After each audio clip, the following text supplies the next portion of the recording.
Alright, here we are.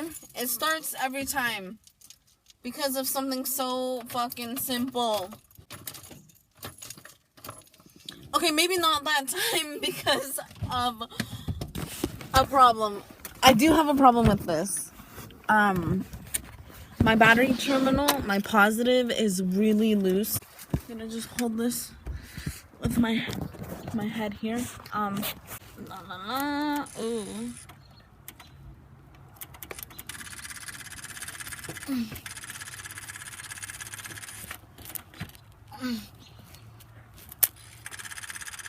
There we go.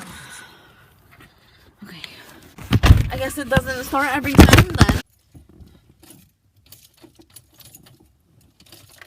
Okay, well, I'm gonna go out there and connect that. I forgot to bump this hood thing. Okay, yeah, I just had some trouble there.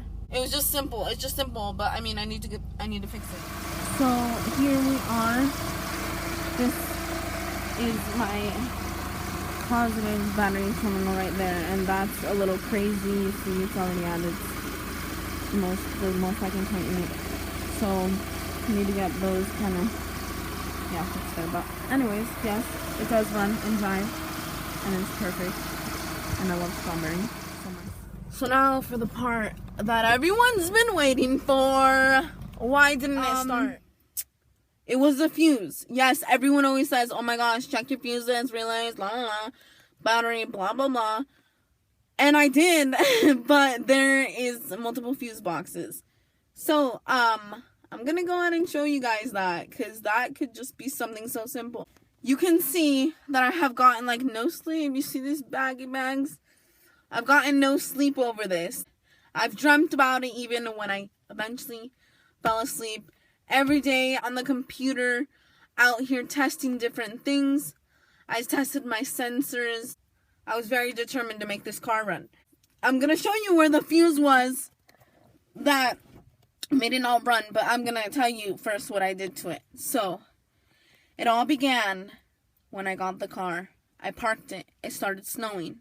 I'm like, cool beans. Once it started to clear up a little bit, I'm like, awesome. Well, I'm going to go ahead and change the spark plugs because I always change the spark plugs, usually do a valve adjustment, but on this one I would have to adjust the valve lash because it doesn't have... Anyway, I'm not going to get into it.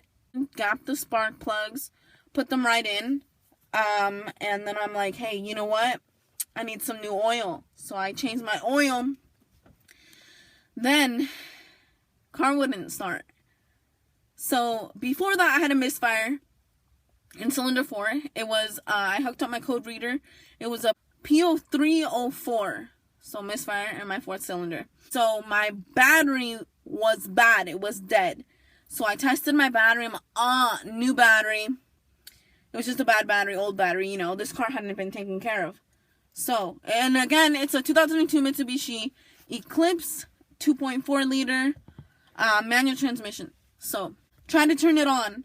And then I could just hear my starter spinning and spinning and spinning. I'm like, need a new starter. Went to the junkyard, got a new starter.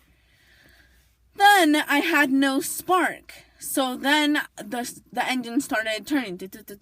I'm like, well, cool. So, no spark issue. I'm like, oh, great. This could turn into a big deal.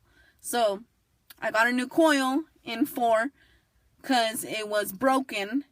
And because that was the cylinder that it was misfiring in. So, changed the coil in it. And still, I'm like, oh my gosh. I'm still not getting spark. So, I checked the fuse box with a friend. This is a good one. Have friends. Mechanic friends are the best. So, friend comes over. We were checking fuses. And one of them is for your engine. You have 2 engine fuses. One in the underneath the hood and another one on the side. My fuses are right here on the side. Sometimes they're right on the bottom. Sometimes they're over underneath, underneath the glove box. Okay, here we go. La la la. Okie bingo. You see that 10? Upside down 10? Bottom left? That was my engine fuse. Right here on the bottom, you know, it tells you all about the... oh, here we go. Just change that and everything was completely perfect. Just check your fucking fuses and all your fuse boxes. And get mechanic friends because they're the best. And, you know, they could eventually turn into husbands. You never know. They break car parts, not hearts. Yeah, so that's it for today.